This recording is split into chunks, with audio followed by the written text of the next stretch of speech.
একইভাবে জিনিসটা নিলাম, আরও মেয়ে মানুষ, আল্লাহ যা করে ভালোর জন্যই করে। শাস্তি দিই নেই, ওদেরকে ছেড়ে দেওয়া হয়েছে। তবে পুলিশকে আমি বলছি যেন ওদেরকে নেক্সট টাইম এরকম কিছু করার সুযোগ দেওয়া না হয়। দীর্ঘ 12 বছর ধরে পরিবার থেকে আলাদা রয়েছেন জনপ্রিয় অভিনেত্রী মেহজাবিন চৌধুরীর একমাত্র ভাই মাজদাক চৌধুরী। কিন্তু কেন এই দূরত্ব, কি অভিমান পুষে রেখেছেন তিনি?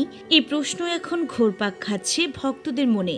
আজকে একটা ছোট কথা বলতে যাচ্ছি, বিকজ 2 দিন ধরে 4 বোন ও 1 ভাইয়ের মধ্যে সবার বড় মেহজাবিন। ছবি জঙ্গনে তার সাফল্য যখন আকাশ ছোঁয়া, ঠিক তখনই পরিবারের বাইরে নিজস্ব এক ভিন্ন পথে হাঁটার সিদ্ধান্ত নেন ভাই মাজদাক। জানা গিয়েছে প্রায় 13 বছর আগে পরিবারের সঙ্গে সম্পর্ক ছিন্ন করেন মাজদাক চৌধুরী। মূলত ধর্মীয় দৃষ্টিভঙ্গি থেকে বোনের মিডিয়ায় কাজ করা তিনি মেনে নিতে পারেননি। বর্তমানে তিনি একজন কন্টেন্ট ক্রিয়েটর ও ট্রাভেলার হিসেবে সামাজিক যোগাযোগ মাধ্যমে পরিচিত মুখ।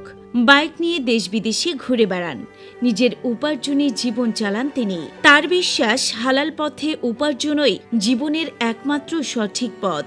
কোনো ধরনের হারাম আয়ে তিনি বিশ্বাসী নন বলেই পরিবার থেকে আলাদা থাকার সিদ্ধান্ত নিয়েছেন।